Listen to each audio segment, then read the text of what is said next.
Boa noite a todos. Neste tópico, meu grupo estará abordando o seguinte tema: sensoriamento remoto. Este grupo é composto pelos seguintes acadêmicos: Patrick Ribeiro Lopes, Thalissa Dias de Mello, Vanessa Alves Borges e Vicente Fernandes, que sou eu. Eu irei explanar um pouco sobre o seu contexto histórico, sua definição e possíveis aplicações na engenharia. Irei começar pelo contexto histórico do SR. O desenvolvimento inicial do sensoriamento remoto é cientificamente ligado ao desenvolvimento da fotografia e à pesquisa espacial.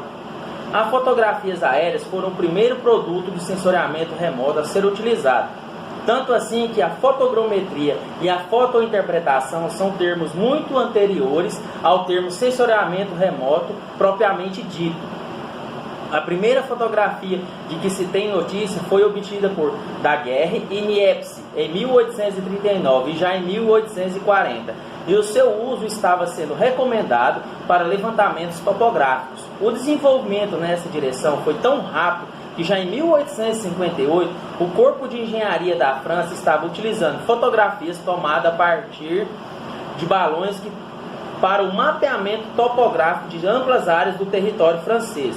O advento do avião, simultaneamente ao desenvolvimento das câmeras fotográficas, filmes e etc., trouxe um grande impulso a aplicações das fotografias para o levantamento de recursos naturais, visto que permitiu a obtenção de dados sob condições controladas e com a cobertura de áreas relativamente amplas. A primeira fotografia aéreas foram tomadas em 1909 pelos irmãos Wright sobre o território italiano.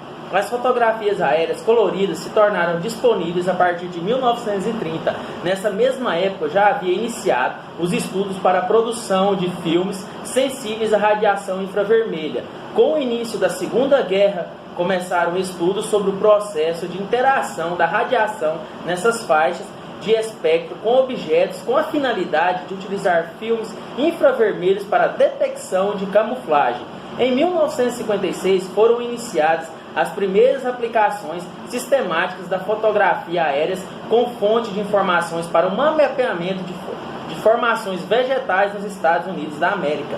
No Brasil, data em 1958 as primeiras fotografias aéreas na escala de 1/25.000, obtidas com o propósito de levantar as características da bacia terciária do Vale do Rio Paraíba como parte do extenso programa de aproveitamento de seus recursos hídricos, que culminou com a retificação de seu médio curso entre Jacareí e Cachoeira Paulista e com a construção dos reservatórios hidrelétricos da Paraibuna.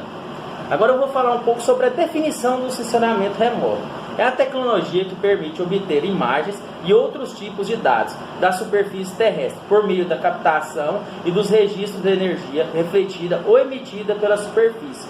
O termo sensoriamento refere-se à obtenção de dados por meio de sensores instalados em plataformas terrestres, aéreas, balões ou aeronaves, e orbitais, satélites ou satélites artificiais. O termo remoto, que significa distância, é utilizado porque a obtenção é feita à distância, ou seja, sem contato físico entre sensores e objetos na superfície terrestre. E a sua aplicação na engenharia ela é bem ampla. Pode ser desempenhada nos projetos rodoviários, hidroelétricos, controle de deformações em estruturas, implantações de dutos e etc. Para uma escolha acertada quanto a que os sensores remotos utilizar em cada caso específico, os profissionais envolvidos do projeto devem ter conhecimento tanto das tecnologias disponíveis para o mapeamento, como dos requisitos necessários e suficientes para a execução correta do levantamento ou projeto. Ou seja, as matérias que são aplicadas no curso de engenharia, no decorrer dos anos que o acadêmico está na universidade, e ampliando o seu conhecimento na pós, no mestrado, no doutorado, voltando com a área específica. Agora eu agradeço pela atenção de todos e passo agora para os meus parceiros de trabalho. Tenham uma boa noite. A retificação de seu médio curso entre Jacareí e Cachoeira Paulista e com a construção dos reservatórios hidrelétricos da Paraibuna. Agora eu vou falar um pouco sobre a definição do sensoriamento remoto. É a tecnologia que permite obter imagens e outros tipos de dados da superfície terrestre por meio da captação e dos registros de energia refletida ou emitida pela superfície. O termo sensoriamento refere-se à obtenção de dados por meio de sensores instalados em plataformas terrestres, aéreas, balões ou aeronaves, e orbitais, satélites ou satélites artificiais. O termo remoto, que significa distância, é utilizado porque a obtenção é feita à distância, ou seja, sem contato físico entre sensores e objetos na superfície terrestre. E a sua aplicação na engenharia ela é bem ampla. Pode ser desempenhada nos projetos rodoviários, hidroelétricos, controle de deformações em estruturas, implantações de dutos e etc. Para uma escolha acertada quanto a que os sensores remotos utilizar em cada caso específico, os profissionais envolvidos do projeto devem ter conhecimento tanto das tecnologias disponíveis para o mapeamento, como dos requisitos necessários e suficientes para a execução correta do levantamento ou projeto. Ou seja, as matérias que são aplicadas no curso de engenharia, no decorrer dos anos que o acadêmico está na universidade, e ampliando o seu conhecimento numa pós, no mestrado, no doutorado, voltando com a área específica. Agora eu agradeço pela atenção de todos e passo agora para os meus parceiros de trabalho. Tenham uma boa noite. Vou falar sobre a interação da energia com a superfície terrestre. Bom, os objetos da superfície terrestre, como a vegetação, a água, o solo, eles refletem, absorvem e também transmitem radiação eletromagnética de acordo com o comprimento de ondas de radiação. Pelas variações das ondas, é possível identificar os objetos de acordo com as imagens dos sensores remotos. Ao interpretar a imagem de satélites, devemos levar em consideração os fatores que interferem na interação da radiação eletromagnética com o objeto e também na radiação que é captada pelos sensores.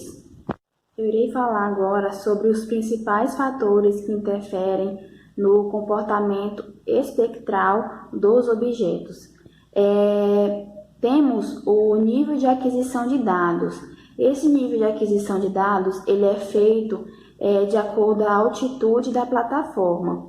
Ele influi na dimensão da área, interferência de fatores ambientais, na radiação registrada pelo sensor, nível de informação e forma de análise de dados.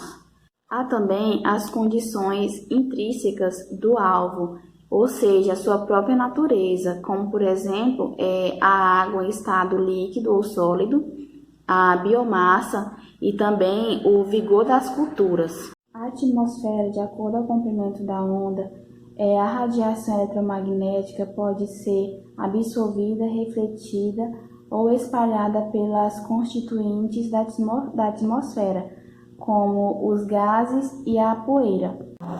Ele capta e registra energias emitidas por elementos na superfície terrestre. Tem sensores que conseguem capturar mais de um lugar ao mesmo tempo.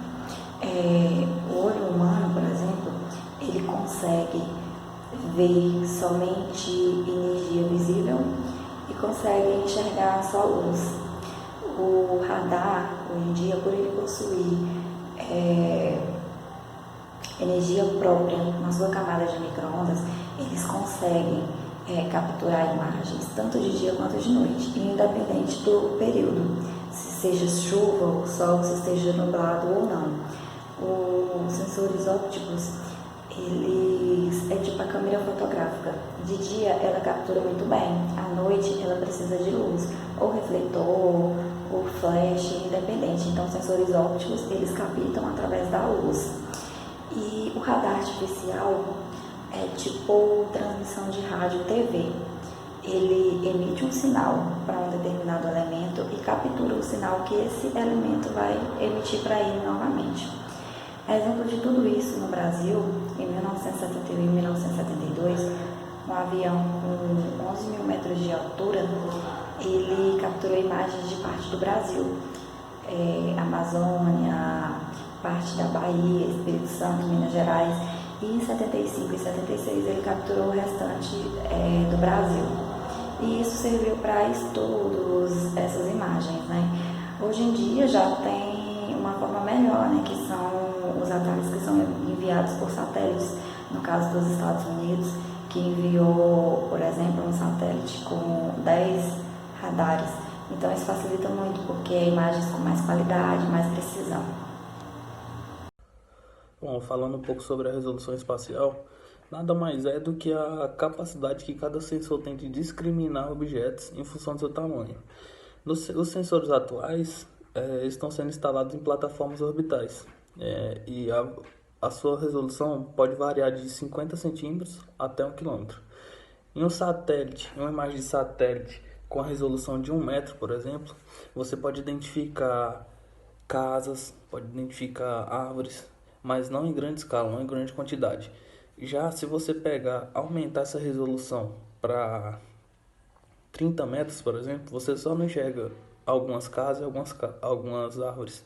Você enxerga um conjunto maior. A abrangência e a precisão aumenta. Uma resolução, por exemplo, de 10 metros, ela tem uma abrangência de captura de mais de 100 metros quadrados. Ou seja, isso é como se fosse uma grandeza diretamente proporcional. Na medida que você aumenta a resolução, a precisão também vai aumentar.